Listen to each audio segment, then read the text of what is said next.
கைலாசான்னு ஒரு நாடு இருக்குது, அந்த நாட்டில் தான் ரஞ்சிதா இருக்கான்னு சொல்கிறாங்க. அவங்க தான் கைலாசா பிரைம் மினிஸ்டர் வேறு சொல்கிறாங்க. அப்போ நம்மளுக்கு என்ன சந்தோஷமாக இருந்ததுன்னா, சிஎம் நடித்த படங்க இருக்குது. இது உண்மைனா பிஎம் நடித்த ஒரே படம் ஒரு ஸ்டேஜில் வந்து எனக்கு ஹீரோவாக பயங்கர இறங்கு முகம், டக்கு டக்கு டக்கு டக்குன்னு நம்ம படம் எல்லாம் ஃப்ளாப் ஆகிட்டு வருது. அந்த நேரத்தில் விஜய் கிட்ட ஒரு இன்டர்வியூ எடுத்துட்டாங்க. என்ன மாதிரி கேரக்டர் நடிக்கணும்னு ஆசைன்னு, எனக்கு அமெரிப்படையில் அம்மாவாசை சத்யராஜ் அம்மாவாசை கேரக்டர் நடிச்சார், அந்த மாதிரி எனக்கு ஒரு கேரக்டர் நடிக்கணுங்கிறது என்னோட ஆசைன்னு விஜய் பேட்டி கொடுத்தார். நான் ஃபோன் பண்ணி விஜய்க்கு தேங்க் பண்ணேன். விஜய் ரொம்ப தேங்க்ஸ் விஜய். அமெரிப்படை நடந்தப்போ தான் அங்கே செந்தூர் பாண்டி நடக்குது. ஸோ விஜயகாந்த் சார் நாங்கள் எல்லாம் ஒன்றா. எனக்கே பிடிச்ச ஒரு க்ளோஸ்அப் ஷாட் இருந்தால், இவங்க கஸ்தூரி கிணத்துல குளிச்சுட்டு இருப்பாங்க. அப்போ எனக்கு ஒரு ஷாட் வச்சு மணிவண்ணன் வந்து சொல்லிட்டு, தலைவரை அவங்க கஸ்தூரி குளிக்கிறாங்க, அவங்க அழகை பார்த்து ரசிக்கிறீங்க அப்படின்னாரு. அப்படியே பார்த்துட்டு அவ்வளோ கவர்ச்சியாக இருக்காங்க. தலைவர் என்ன தலைவர் சீன் அப்படின்னா, நீங்கள் குளிக்கிறீங்க தலைவரை, நான் முருகு தேய்ச்சி விட்றேன். தலைவரை படத்தில் 3 ஹீரோயின் நீங்கள் தான் முதுகு தைக்கணும். இவங்க 2 பேர் இருக்கிறாங்கல்ல, கஸ்தூரி ரஞ்சிதா, இவர் எதுக்கு எனக்கு முதுகு தைக்கணும்? இல்லை தலைவரை நீங்கள் குளிக்கிறீங்க, நம்ம சரி தேய்ங்க. அவர் இறந்து போகிறதுக்கு முன்னத்த நாள் நான் நைட் ஒரு நாள் முன்னாடி நான் அவர்கிட்ட ஃபோனில் பேசுகிறேன். விஜயகாந்த் மட்டும் புதுசாக ஒரு விஷயம் சொன்னார். படம் பார்த்து பக்கா ஆக்ஷன் மாஸ் ஹீரோ ஆனதுக்கப்புறம் நீங்கள் பழைய வில்லன் சத்யராஜ் ஞாபகப்படுத்தி இப்படி ஒரு படம் நடித்தது எனக்கு உடன்பாடு இல்லை. ஊடக நண்பர்களுக்கு வணக்கம். கார்த்திக் சார், உங்களுக்கு என்னுடைய மனமார்ந்த நன்றிகள். மணிவண்ணனின் அமெரிப்படை அதுதான்.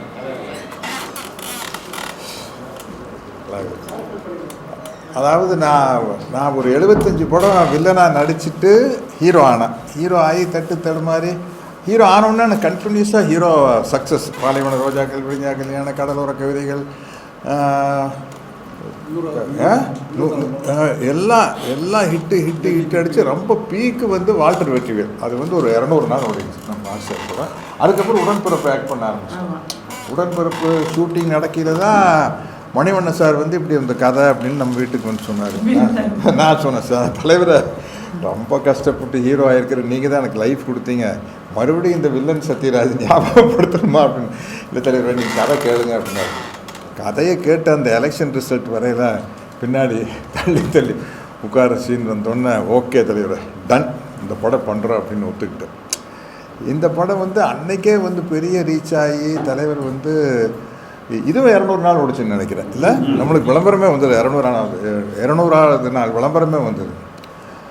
அப்புறம் தலைவர் வந்து இவங்கெல்லாம் சங்கர், செந்தில்குமார் எல்லாம் பாலெல்லாம் இருக்கிறாங்க. இவங்கெல்லாம் கலையெல்லாம் வந்து அப்படி மின்னல் வேகத்தில் வேலை செய்கிறாங்க. 100வது நாளுங்கிற ஒரு படம் 18 நாளில் எடுத்துட்டோம். ஆனால் ஒரு 36 கால் ஷீட் இருக்கும் போட்டு கால் 30 டே நைட்டு வச்சு நொங்கி 18 நாளில் 100வது நாள் படம் எடுத்தோம். இந்த படம் வந்து 70 நாள் எடுக்கிறேங்க அமெரிப்படைய பொள்ளாச்சியில். இந்த ஹீரோ சத்யராஜ் வில்லன் சத்யராஜை பார்க்குறதுக்கு அந்த ஊருக்கு வர்றதுக்கு ஒரு ரீசன் வேணும். அதுக்கு வந்து ஒரு ஜாதி கலவரம். இது வந்து சும்மா ஒரு நாம்கே வாசி ஒரு நாள் ஷூட்டிங் எடுத்தால் போதும். அதை ஒரு 12 நாள் எடுக்கிறாரு. 100கணக்கில் 1000கணக்கில் ஜூனியர் ஆர்டிஸ்ட்டு. நான் சொன்னேன், எதுக்கு தலைவரை சொந்த படம் எதுக்கு இப்படி செலவு பண்ணுறீங்க? இல்லை தலைவரே, நாங்கள் அனௌன்ஸ் பண்ணோன்னா கண்ணா பின்னாடி விலைக்கு விற்றுட்டார். இது 30 நாள் 40 நாள் எடுத்தால் நம்மளை போய் தப்பாக நினச்சிக்குவாங்க. அதுக்காக 70 நாள் எடுக்கிறாரு. ஏங்க, அதுக்காக ஒரு 70 நாள் எடுப்பாங்க. திருமூர்த்தி மலையில் போயிட்டு அந்த போயிட்டு ஒரு 18 நாள் அவர் அப்படி எடுக்கவே மாட்டார். 24 மணி நேரம் 100வது நாள் எல்லாம் வந்து 30 நாள் 35 நாளைக்கு மேலே மணிவண்ணன் சார் படமே எடுக்க மாட்டார். ஏன்னா எல்லாருமே ஸ்பீடு இது எடுக்கிறாங்க. எடுத்து அப்புறம் வந்து எல்லாமே இந்த படத்தில் வந்து ப்ளஸ் ஆனது அந்த தாயம்மாங்கிற பேர் கஸ்தூரி பண்ணாங்க. அது பயங்கர ஃபேமஸ் ஆகி ஒரு சீனில் சுஜாதாவை கல்யாணம் பண்ணுறதுக்காக பிளான் பண்ணியில் தாயம்மா அப்படின்னு சுஜாதாமாவோட அப்பாவை நடிக்கிறவர் கேட்டுருவார். என்னங்க ஒன்றும் இல்லைங்க தம்பி, தாயினாலும் அம்மாவினாலும் ஒன்றானுங்க ஒரே. இப்படி சீனுக்கு சீன் சொல்லிக்கிட்டே போகலாம். அத்தனை பேர் வந்து அப்போ அவ்வளோ பேர் பிரமாதமாக ஆக்ட் பண்ண ஒரு படம், ஒரு கல்ட் ஃபிலிம். அமெரிப்படைக்கு முன்னும் பின்னும் அப்படி படம் வரல. ஏன்னா இன்றைக்கி இருக்கிற காலகட்டத்தில் இப்படி ஒரு படம் எடுக்கிறது சிரமம். சென்சாரில் வந்து பல சீன்ஸ் வந்து விட மாட்டாங்க. அதனால் வந்து இன்றைக்கி வந்து நல்ல கார்த்திக் சார் வந்து இப்போ உங்களுக்கு பெரிய கோல் போட போகிறீங்க, ஏன்னா பெரிய பெரிய டிஸ்ட்ரிபியூட்டர் தான் உங்கள்கிட்ட கேட்டிருக்காங்க. அதனால் அது வந்து ஏற்கனவே எடுத்த படமாக இருக்கிறங்காட்டி அப்படியே நம்மளால் கொண்டு போய் ரிலீஸ் பண்ண முடியுது. அதுதான் இந்த படத்தினுடைய பெரிய ப்ளஸ்ஸு. பல நினைவுகள். இது வந்து இந்த படத்துக்கு ஏன் பெரிய ஓப்பனிங் இருக்குன்னா, எனக்கு வந்து 2K கிட்ஸ் எல்லாம் இப்போ எனக்கு ஃபேன் கிடையாது. இப்போ நான் 20 வருஷமாக கேரக்டர் ரோல் பண்ணிகிட்ருக்கேன், நான் ஹீரோவும் கிடையாது.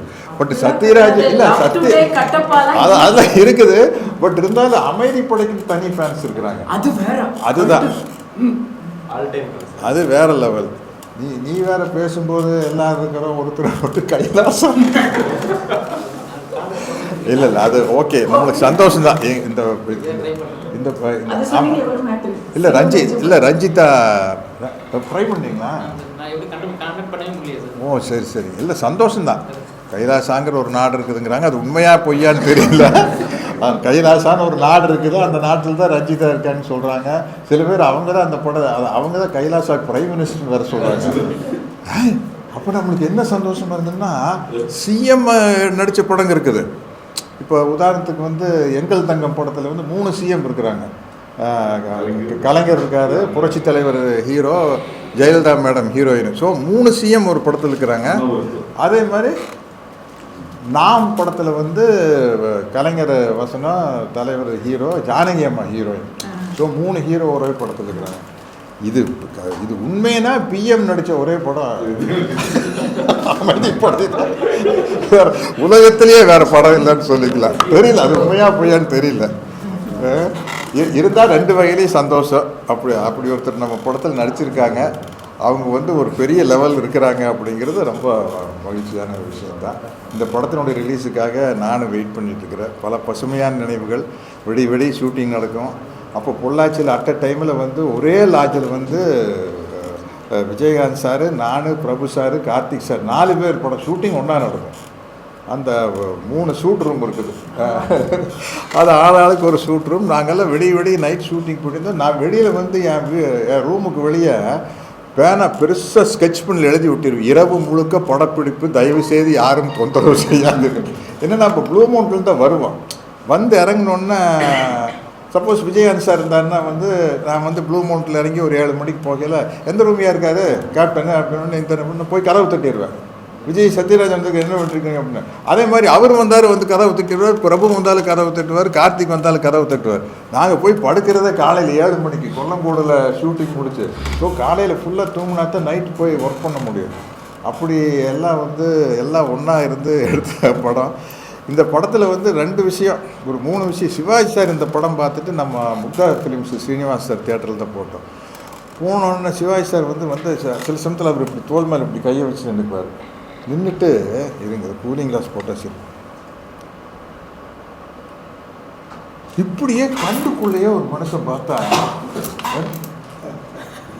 இப்படியே பார்த்துட்டு இருக்காரு. எனக்கு வந்து காலில் வந்து தப்பா ஏதாச்சும் ஒரு சொல்லுங்கப்பா, நல்லா நடிச்சிருக்காரு, நடிகண்டா அப்பா, இதுக்குத்தான் இவ்வளோ நேரம் இப்படி பார்த்து நடிங்கப்பா அப்படின்னு எல்லாம் அப்பா எல்லாம் உங்களை பார்த்தா இல்லை அதெல்லாம் சொல்லாத, இது நீ ஏதோ வேற மாதிரி நடிச்சிட்ட அப்படின்னாரு. அப்புறம் வந்து நம்ம உண்மையை ஒத்துக்கணும். ஒரு ஸ்டேஜில் வந்து எனக்கு ஹீரோவாக பயங்கர இறங்குமுகம். அதனால தான் நான் கேரக்டர் ரோலுக்கு நான் ஷிஃப்ட் ஆனது. டக்குன்னு நம்ம படம் எல்லாம் ஃப்ளாப் ஆகிட்டு வருது. அந்த நேரத்தில் குமுதத்தில் விஜய் கிட்ட ஒரு இன்டர்வியூ எடுத்துருக்காங்க. அப்போ விஜய் வளர்ந்து வர்றார். விஜய், அஜித், சூர்யா, கார்த்தி, விக்ரம் அவங்கெல்லாம் ஒரு பேட்ச் வரையில் விஜய்கிட்ட பேட்டி எடுக்கிறாங்க. உங்களுக்கு நடிக்கும்போது உங்களுக்கு யார் இன்ஸ்பிரேஷன் அப்படின்னா, எனக்கு யார் இன்ஸ்பிரேஷன் இல்லை. எனக்கு இன்னும் அந்த பேட்டி ஞாபகம் இருக்குது. ஏன்னா நான் விஜய்க்கு ஃபோன் பண்ணி தேங்க் பண்ணேன், இன்ஸ்பிரேஷன் இல்லை. சில சமயத்தில் வந்து எனக்கு ஒரு டயலாக் கொடுத்தா, இந்த டயலாக் சத்யராஜ் சார் பேசுனேன் அப்படி இருக்குன்னு நினச்சி பார்ப்பேன் அப்படின்னு சொல்லிவிட்டு என்ன மாதிரி கேரக்டர் நடிக்கணும்னு ஆசைன்னு எனக்கு அமைதிப்படையில் அமாவாசை, சத்யராஜ் அமாவாசை கேரக்டர் நடித்தார். அந்த மாதிரி எனக்கு ஒரு கேரக்டர் நடிக்கணுங்கிறது என்னோடய ஆசைன்னு விஜய் பேட்டி கொடுத்தாரு. நான் ஃபோன் பண்ணி விஜய்க்கு தேங்க் பண்ணேன். விஜய் ரொம்ப தேங்க்ஸ் விஜய், என்ன நம்ம இறங்கிட்டு இருக்கிற நேரத்தில் வளர்ந்து வர ஒரு ஹீரோ வந்து இப்படி என் பேரை மென்ஷன் பண்ணி, ஏன்னா நம்ம சும்மா அடிக்கல. ஹாலிவுட் ஹீரோனா அவர் ராபர்ட் டி நீரோ மாதிரி நடிக்கணும், மார்லன் பிராண்டா மாதிரி நடிக்கணும், டாம் க்ரூஸ் மாதிரி நடிக்கணும், நார்த் இந்தியாவில் நான் இப்படி ஷாருக் கான் சல்மான் கான் மாதிரி ஒரு கேரக்டர் பண்ணணும் அப்படின்னு சொல்லல. சொல்லாமல் இறங்கிட்டு இருக்கிற ஹீரோ பேரை சொல்லி நீங்கள் சொன்னது ரொம்ப பெரிய விஷயம். ரொம்ப தேங்க்ஸ் அப்படின்னு அவருக்கு நன்றி சொன்னேன். இதெல்லாம் அமெரிப்படை பற்றி பேச ஆரம்பித்தா டைம் பத்தாது, அப்புறம் உங்களுக்கே போதுன்னு சொல்லிடுவீங்க. அந்த அளவுக்கு விஷயங்கள் இருக்குது. டெய்லி அமெரிப்படை நடந்தப்போ தான் அங்கே செந்தூர் பாண்டி நடந்துருந்தது. ஸோ விஜயகாந்த் சார் நாங்கள் எல்லாம் ஒன்றா பிரபு படம் ராஜகுமாரன் பிரபு படம் ராஜகுமாரன் நடந்தது. கார்த்திக் படம் கிழக்கு சின்ன ஜமீன் ஆமாம் சின்ன ஜமீன் நடந்தது. எனக்கு சின்ன ஜமீன்லேயும் அதே டேட்ஸு, சின்ன ஜமீன்லேயும் அதே டேட்ஸு. அந்த ஸ்ரீதேவி அரவிந்த் சுவாமி நடிச்சாங்களே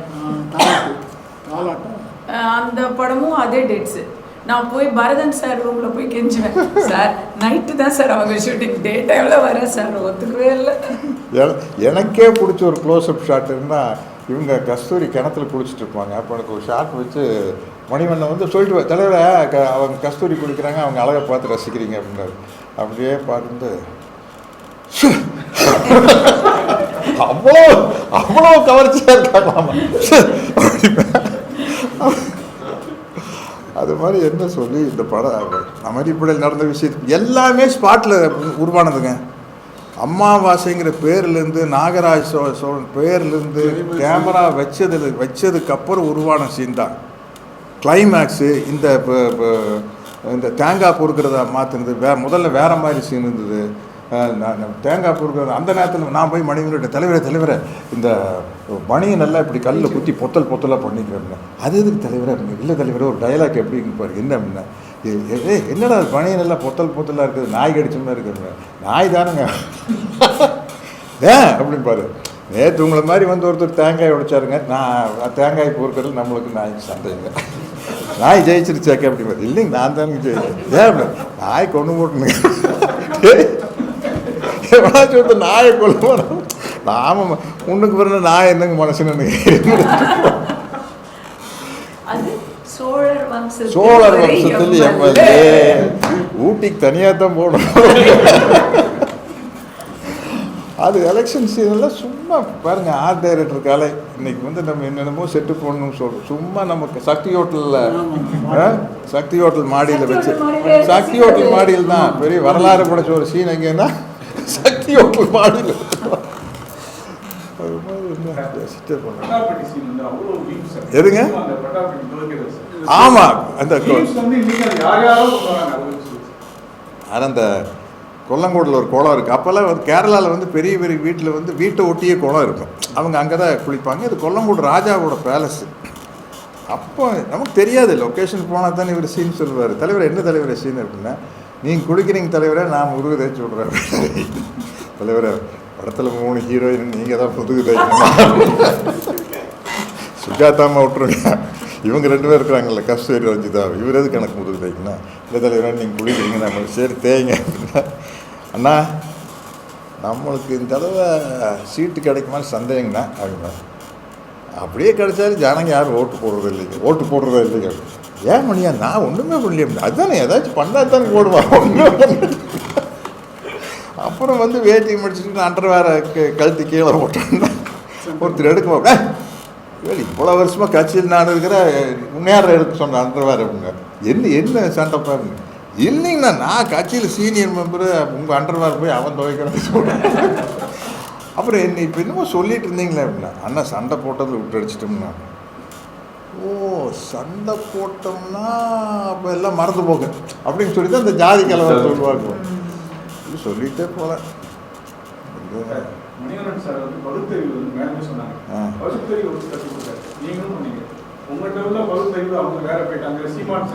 இல்லை அது என்னன்னு கேட்டிங்கன்னா, ஐடியாலஜிங்கிறது வந்து நான் சொல்கிறேன்.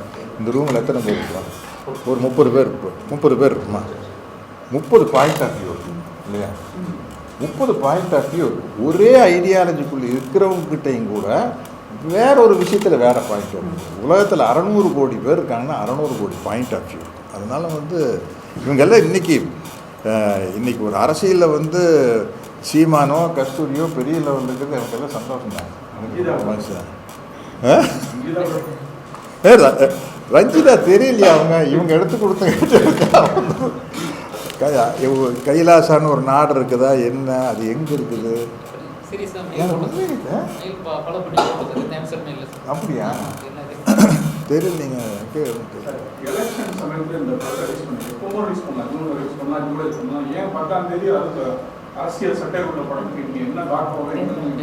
காசு பார்க்கத்தான் இப்போ ரிலீஸ் பண்ணால் தானே காசு பார்க்கலாம். இல்லை உண்மையிலேயே அவருக்கு அது பெரிய ஹிட்டாக, ஏன்னா பெரிய பெரிய டிஸ்ட்ரிபியூட்டர்ஸ்கிட்ட இருந்து அப்ரோச் பெரிய அப்ரோச் இந்த படத்துக்கு இல்லை, வெரி அன்எக்ஸ்பெக்டட் ரொம்ப பெரிய ரெஸ்பான்ஸ். பெரிய ரெஸ்பான்ஸ். நம்ம இந்த அமைதிப்படை படத்துக்காக முன்னாடி வர படத்தை போடாமல் வெயிட் பண்ணுறாங்க. அதுக்கு என்ன காரணம்னா இப்போ இருக்கிற அரசியல் சூழ்நிலை. இந்த படத்தில் 10 கட்சிக்கு 5 சீன் இருக்குது. இந்திய அரசியல் கட்சிக்கே சீன் இருக்குது, உலக அரசியலுக்குமே சீன் இருக்குது. அப்போவே ரஷ்யா இஸ்ரேல் பற்றி மணிவண்ணன் சார் டைலாக் பேசியிருக்காரு 32 வருஷத்துக்கு முன்னாடியே. ஆனால் இப்போது அதுக்கு எப்படி பொருந்ததுன்னா அது ஒரே ஒரு மகான் மணிவண்ணன் சார் மட்டும்தான். ஆமாம், மணிவண்ணன். நாங்கள் எடுத்த படம் 4 மணி நேரம் ஓடிச்சு. டபுள் பாஸ் எது தலைவர் 20 அந்த மீதி படம் எங்கே தலைவர் இருக்குது? ஒரு ஃபைட்டு தூக்கி ஒரு சாங்கை தூக்கி அது ஒரு ஃபைட்டு சாங்கை தூக்கி 23 ரெடி. இந்த காலகட்டத்துக்கு டெஃபினட்டாக ரீச் ஆகுங்க. ஏன்னா உள்ள ஒரு ஜென்சி கிட்ஸு 2K கிட்ஸ் ஒரு குரூப் வந்துருச்சுன்னா அவன் உடனே செல்ல போட்டுருவான். அமைதிப்படின்னு ஒரு படம் சூப்பராக இருக்குடா வந்து பாருங்கடான்னு. அது ஒரு பெரிய ப்ளஸ்ஸு. இன்றைக்கி சப்ஜெக்ட் கண்டென்ட் நல்லா இருக்கிற படம் நல்லா ஓடுறது காரணமே இன்றைக்கி சோஷியல் மீடியா தான். இப்போ ரீசெண்டாக எனக்கு தெரியும் டூரிஸ்ட் ஃபேமிலி, தாய் கிழவி, யூத்து, வேறு என்னமோ படம்லாம் வித் லவ் இதெல்லாம் உங்களுக்கு மவுத் டாக்கில் பிக்கப் ஆன படம் தான். ரிலீஸ் ஆகி அடுத்த சோஷியல் மீடியா படம் சூப்பர்னு கூட நைட் ஷோவே ஏறிடும். அது மாதிரி இந்த படத்து மேலே எனக்கு பெரிய நம்பிக்கை இருக்குது. அமைதிப்படைக்கான ரசிகர்கள் வருவாங்க, அவங்களுக்கெல்லாம் எங்கள் வயசாகிருக்கும். எனக்கு 17 வயசு, எனக்கு 17 வயசாச்சு. எனக்கு 17 இயர்ஸ் ஆச்சு. இப்படியும் போட்டுக்கலாம் அப்படியும் போட்டுக்கலாம். அதனால அந்த பசங்கள்லாம் பார்த்து ரசிச்சிருவாங்க. சார் நீங்கள் நல்லா அரசியல் பேசுகிறீங்க, அரசியல் நடிகர்கள் உங்களுக்கு தான் கஸ்தூரி அரசியல் பண்ணுறாங்க, உங்கள் வீட்டிலேருந்து திவ்யா அரசியல் பண்ணுறாங்க, நீங்கள் ஏன் அரசியல் பற்றி பேசிட்டே இருக்கீங்க? இல்லை, வெறும் நம்ம சமுதாய சீர்திருத்த இயக்கத்துக்குள்ளே தான் இருக்கிறோம். அதோட ஓட்டு அரசியலுக்கு வரதில்லை. அது நம்ம ஃப்ரீயாக பேச முடியாதில்ல, அந்த கட்சி கட்டுப்பட்டு தான் பேசணும். அதெல்லாம் ஒன்று இருக்குல்ல. இந்த படம் நீங்கள் சிபிஆர் இருக்காங்க, அவரை வச்சு இந்த படத்தை நீங்கள் திருப்பி ஷூட் பண்ணணும் அப்படின்ற ஏதாவது காஸ்ட் ப்ராசஸ் உங்களுக்கு இருந்துச்சா? ஏன்னா இப்போது பில்லா படம் திருப்பி எடுத்து பெரிய ஹிட்டாக இருக்குது. ஆமாம். இப்போ அவருக்கு இந்த படம் ஷூட் ஆகிடும். ஏன்னா உங்க மாதிரியே அவர் பயங்கரமாக நகரில் என்னைக்காவது தோணிருக்காங்க? இல்லை, ஒரு ஐடியா வந்தது, அது அப்படியே இருக்குது. அது மணிவண்ணன் சார் ஸ்கிரிப்ட் எழுதுனா நல்லாயிருக்கும். என்ன கதையிலன்னா இந்த வில்லன் சத்யராஜ் செத்து போயிடுவாப்புல, ஹீரோ சத்யராஜுக்கு ரஞ்சிதாவுக்கு கல்யாணம் ஆகிடுறதோட படம் முடியுது. அவங்களுக்கு ஒரு பையன் பிறந்தான், அவங்க தாத்தா மாதிரி ஆயிட்டான். அவன் பெரிய அல்வா பாத்தி ஆயிட்டான். இப்போ அப்பா நல்லவன், பையன் அல்வா. அப்படி ஒரு அவுட்லைன் யோசிச்சு மணிவண்ணன் சார்கிட்ட சொல்லி, தலைவரே அது ஒரு சிபிக்காக பண்ணுங்க பண்ணி இதுக்கு ஒரு ஸ்கிரிப்ட் எழுதுனா, அவர் இறந்து போகிறதுக்கு முன்னத்த நாள் நான் ஒரு நாள் முன்னாடி நான் அவர்கிட்ட ஃபோனில் பேசுகிறேன். 1 day பிஃபோர் மணிவண்ணன் கூட ஃபோனில் பேசுகிறேன். ஃபோனில் வச்சு டக்குன்னு ஒரு அவுட்லைன் சொன்னார். பிரமாதமாக இருந்தது. ஒரு சாதாரண மர்டரில் ஆரம்பிக்கிற ஒரு இது இன்வெஸ்டிகேஷன் போகல பெரிய டெல்லி லெவலில் பெரிய லெவலில் போய் நிற்கும். மர்டர் பார்த்திங்கன்னா சாதாரணமான ஒரு ஆள் செத்து போயிட்டான், அங்கேருந்து ஆரம்பித்தா பெரிய லெவலில் போய் நிற்கும். ஃபோனில் கடன்னு கதை சொன்னார். சரி, அடுத்தது பண்ணலான்னா அடுத்த நாளே நியூஸ் வருது. நாங்கள் முதல் நாள் போய் பேசிட்டு வந்தோம். ராம்தாஸ் ப்ரொடியூசர் சிஷியல் ராம்தாஸ். ஆமாம். அவர்கிட்ட பேசிட்டு வந்தோம். நாளைக்கு அட்வான்ஸ் கொடுக்குறேன்னு சொல்லி ராஜா சாருக்கு அட்வான்ஸ் எடுத்து போகிறோம்னு பிளான் பண்ணிட்டு போகிறோம். நாளைக்கு வாங்கன்னு இன்னைக்கு காலையில் இறந்துட்டார். ராஜா சார் டபுள் பாசிட்டிவ் பார்க்கல, இளையராஜா சார் பார்க்கல, நாங்கள் எல்லாம் போய் நின்றுட்டோம். அது வழக்கமாக போய் நிற்போம். வெளியில் வந்தோன்னே ராஜா சார் சார் அப்படின்னு, எப்படி சார் நல்லா இருக்குது, வீட்டில் ஒய்ஃபெல்லாம் பார்ப்பாங்கல்ல படம் அப்படின்னாரு. அப்பாங்க சார், சினிமாவே எடுத்துக்குவாங்க.